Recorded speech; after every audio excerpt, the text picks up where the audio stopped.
नमस्कार, मैं हूं अंशु कुमार और आप मुझे देख रहे हैं प्राइम लाइव पर। बिहार में 2 विधानसभा सीटों पर उपचुनाव होने वाली है। ये दोनों विधानसभा पर चुनाव इसलिए भी महत्वपूर्ण हो जाती है क्योंकि जो लोग मैदान में चुनाव लड़ने वाले हैं वो दोनों प्रतिनिधि कहीं ना कहीं बाहुबली से संबंध रखता है। एक तरफ बाहुबली अनंत सिंह की पत्नी नीलम देवी महागठबंधन से, तो दूसरी तरफ मोकामा से ही इनके प्रतिद्वंदी बाहुबली नेता ललन सिंह की पत्नी सोनम देवी है, जो कि बीजेपी की उम्मीदवार है। वहीं गोपालगंज सीट से महागठबंधन से मोहन गुप्ता ने अपना पर्चा भरा है। इसके लिए सभी प्रतिनिधि ने अपना पर्चा भर दिया है। इसके साथ ही गोपालगंज असुद्दीन ओवैसी की पार्टी AIMIM ने अपना प्रत्याशी उतारकर एक अलग ही माहौल बना दिया है। यानी दोनों ही सीटों पर मुकाबला टक्कर का होने वाला है और बेहद ही दिलचस्प होने वाला है।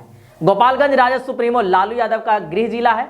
एक तरफ जहां बिहार में सियासी उलटफेर के बाद अब बीजेपी और जेडीयू अलग है, तो वहीं आरजेडी के पास अब जेडीयू का भी साथ है। राजद और जेडीयू के अलावा अब बसपा से साधु यादव की पत्नी मैदान में उतर गई है। AIMIM ने भी अब्दुल सलाम मुखिया को गोपालगंज से प्रत्याशी बनाया है। AIMIM इसलिए भी महत्वपूर्ण है क्योंकि विधानसभा चुनाव 2020 में AIMIM की पार्टी ने सीमांचल में अपना जो दमखम दिखाया था वो बड़े बड़े सियासी दिग्गजों को हैरानी में डाल दिया था। अब बात करें गोपालगंज में AIMIM को अच्छी सीट मिल सकती है क्योंकि यहां मुस्लिम मतदाता की संख्या 65,000 के आसपास है और ओवैसी इसी ताक में भी है। यहां ये आरजेडी को भी मात दे सकते हैं। 2011 के परिसीमन के बाद इस क्षेत्र में मुस्लिम वोटरों की संख्या बढ़ी है। पहले जो इलाका हथुआ में आता है अब वह गोपालगंज का हिस्सा बना हुआ है। वहीं बीजेपी ने इस सीट पर पिछले 4 बार से कब्जा जमाया हुआ है। सुभाष सिंह चारों बार यहां से जीत दर्ज करते रहे हैं। बीजेपी ने सुभाष सिंह की पत्नी को इस बार भी प्रत्याशी बनाया है। बिहार की 2 सीटों पर हाल ही में उपचुनाव होने वाले हैं। ऐसे में महागठबंधन ने अपने उम्मीदवार की घोषणा कर दी है। ये दोनों सीट, एक आरजेडी के बाहुबली विधायक अनंत सिंह की सदस्यता रद्द होने के कारण, तो दूसरी बीजेपी के विधायक और पूर्व मंत्री सुभाष सिंह की मृत्यु होने के कारण खाली है। महागठबंधन के उम्मीदवारों की घोषणा के बाद अब तस्वीर बिल्कुल साफ हो गई है। गोपालगंज और मोकामा में सीधा मुकाबला आरजेडी और बीजेपी के बीच है।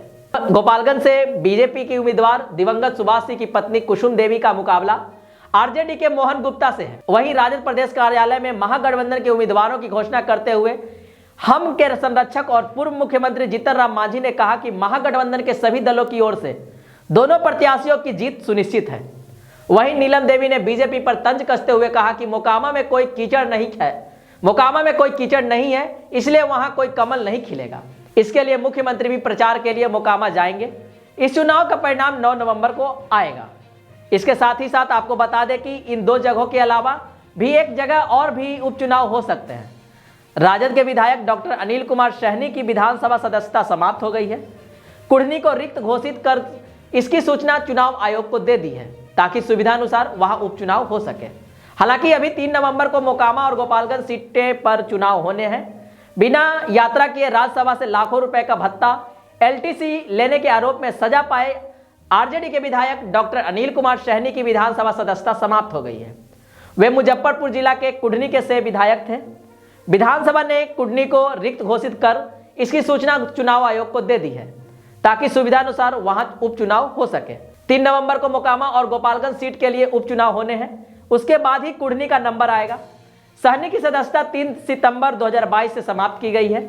उसी दिन नई दिल्ली स्थित राउज एवेन्यू कोर्ट से उन्हें 3 साल की सजा सुनाई गई है। इससे नियमितता बात करें, उसी दिन उनकी विधानसभा सदस्यता भी समाप्त हो गई है। विधानसभा ने शुक्रवार को सदस्यता समाप्ति की औपचारिक घोषणा भी की। सहनी 2009 से 2018 तक के जदयू के राज्यसभा सदस्य थे। 31 अक्टूबर 2013 को केंद्रीय सतर्कता आयोग ने उनके खिलाफ बिना यात्रा किए भत्ता लेने के आरोप में मामला दर्ज किया। जांच सीबीआई को सौंपी गई है। सीबीआई ने जांच के दौरान आरोप की पुष्टि भी की है। कुल 23,71,000 रुपए की धोखाधड़ी पकड़ी गई। उन पर ई-टिकट और बोर्डिंग पास के उपयोग का आरोप भी प्रमाणित हुआ है। अनिल सहनी 2020 में राजद उम्मीदवार की हैसियत से पहली बार विधानसभा चुनाव जीते थे। 2019 में उन्होंने पूर्वी चंपारण से लोकसभा चुनाव के लिए नामांकन दाखिल किया था, जिसे बाद में वापस भी ले लिया था। राजद के चौथे विधायक अनिल सहनी 2015 के बाद सजा पाने के चलते सदस्यता गंवाने वाले राजद के चौथे विधायक हैं। इससे पहले मोकामा के राजद विधायक अनंत सिंह को भी आपराधिक मामले में सजायाफ्ता होने के बाद सदस्यता गंवानी पड़ी है। 2015 में राजद टिकट पर डेहरी से चुनाव जीते मोहम्मद इलियास हुसैन और नवादा के राज बल्लभ यादव को भी इसी आधार पर विधानसभा की सदस्यता गंवानी पड़ी थी। हुसैन कुख्यात अलकतरा घोटाला में सजायाफ्ता है, जबकि राजवल्लभ को नाबालिग के साथ दुष्कर्म के मामले में उम्र कैद की सजा मिली है। अब तक हम बता रहे थे आपको बिहार की। इसके अलावा आपको बताते चले कि हिमाचल प्रदेश में विधानसभा चुनाव 2022 भी होने वाले हैं। हिमाचल विधानसभा चुनाव का ऐलान हो चुका है। राज्य की सभी 68 सीटों पर 12 नवंबर को एक चरण में मतदान होगा। वहीं 8 दिसंबर को चुनाव के नतीजे घोषित किए जाएंगे। हिमाचल में 17 अक्टूबर से चुनाव की अधिसूचना जारी होगी। 25 अक्टूबर से नामांकन की प्रक्रिया शुरू हो जाएगी। 27 अक्टूबर को स्क्रूटनी होगी।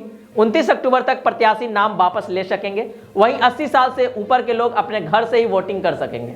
सभी मतदान केंद्रों को ग्राउंड फ्लोर पर ही बनाया जाएगा। नामांकन तक नए मतदान अपना नाम जुड़वा सकेंगे। हिमाचल प्रदेश में आदर्श चुनाव आचार संहिता लागू हो गई है।